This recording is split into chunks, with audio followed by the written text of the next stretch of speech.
नमस्कार मित्रांनो, टेक्नो अथर्व या युट्यूब चॅनलवर आपलं स्वागत. मित्रांनो, दिव्यांग बांधवांसाठी एक नवीन जी आर आलेला आहे आणि या जी आर मध्ये नेमकं काय म्हटलेलं आहे आणि एप्रिलचा हप्ता आता आपल्याला कुठून मिळणार तर या संदर्भातील महत्वाचा जी आर आलेला आहे.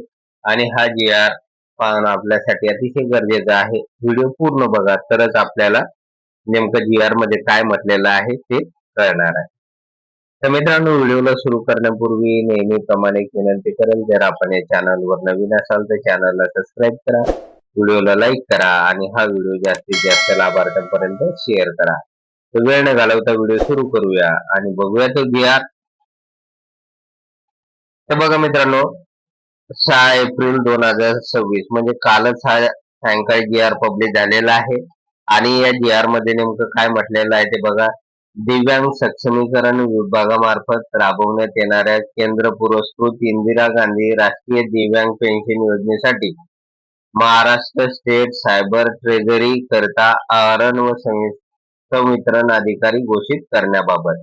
तर मित्रांनो, केंद्र पुरस्कृत जी काही इंदिरा गांधी राष्ट्रीय दिव्यांग पेन्शन योजना आहे, तर त्या पेन्शनचे वितरण करण्यासाठी आहरण व संवितरण अधिकारी म्हणजे जे अधिकारी या पैशाचं वितरण करतात अशा अधिकाऱ्यांची घोषणा करण्याबाबतचा हा जी.आर आहे. आणि या जी.आर मध्ये नेमकं पुढे काय म्हटलेलं आहे ते बघूया आपण.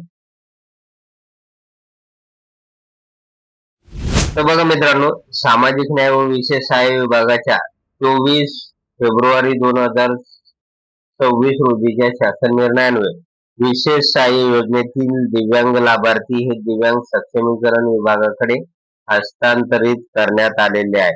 तर बघा मित्रांनो, याच्या अगोदर जे काही आपल्याला लाभ मिळत होते ते सामाजिक न्याय व विशेष सहाय्य योजनेअंतर्गत मिळत होते. आता मात्र दिव्यांग बांधवांचे जे काही लाभ आहे, तर ते लाभ दिव्यांग सक्षमीकरण विभागाकडे हस्तांतरित करण्यात आलेले. म्हणजे आता इथून पुढे आपले जे काही हप्ते आहेत तर ते दिव्यांग सक्षमीकरण विभागाकडून हस्तांतरित केले जाणार आहे, वितरित केले जाणार आहे.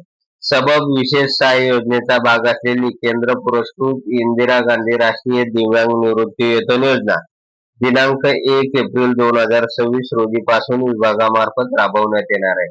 तर बघा मित्रांनो, या ठिकाणी जे काही इंदिरा गांधी राष्ट्रीय दिव्यांग योजनेअंतर्गत जे सगळे लाभार्थी आहे, तर त्यांचं 1 एप्रिल 2026 पासूनचे जे काही लाभ आहे किंवा हप्ते आहे, तर ते आता दिव्यांग सक्षमीकरण मंत्रालयामार्फत किंवा विभागामार्फत राबवले जाणार आहे. म्हणजे दिव्यांग बांधवांचा जो काही एप्रिलचा जो हप्ता आहे आता, तर तो दिव्यांग सक्षमीकरण विभागाकडून दिला जाणार असल्याचे या ठिकाणी सांगण्यात आलेलं आहे.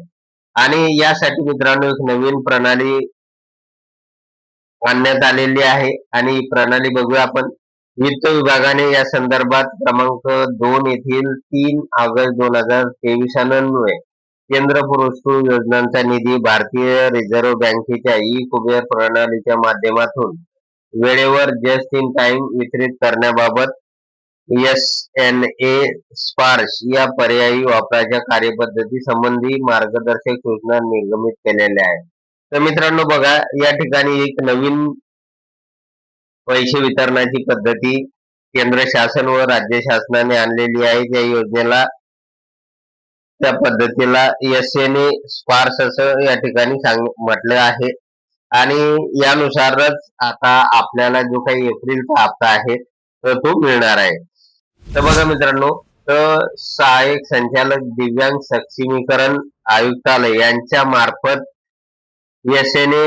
स्पार्श या प्रणालीद्वारे दिव्यांग बांधवांचे जे काही वेतन आहे, की जे दिव्यांग बांधव इंदिरा गांधी राष्ट्रीय दिव्यांग पेन्शन या योजनेमध्ये सहभागी आहेत, तर त्यांचे जे काही पेन्शन आहे तर ते आता इथून पुढे आपल्याला दिसून येईल की दिव्यांग सक्षमीकरण मंत्रालयामार्फत मिळणार आहे. आणि यासाठी जी कार्यपद्धती सुद्धा निश्चित करण्यात आलेली आहे. आणि सहाय्यक संचालक दिव्यांग सक्षमीकरण यांच्या मार्फत आपल्या खात्यावर आता जो काही एप्रिलचा हप्ता आहे, तर तो एप्रिलचा हप्ता वितरित केला जाणार आहे असे या ठिकाणी सांगण्यात आलेले आहे.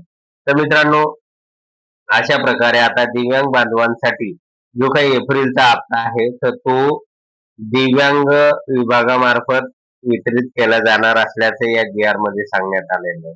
तर मित्रांनो, अशा प्रकारे महत्वाची अपडेट दिव्यांग बांधवांसाठी होती. जर आपणास हा GR आवडला असेल, ही अपडेट आवडली असेल तर व्हिडिओला लाईक करा, चॅनलला सबस्क्राईब करा आणि हा व्हिडिओ जास्तीत जास्त दिव्यांग बांधवांपर्यंत शेअर करा. धन्यवाद.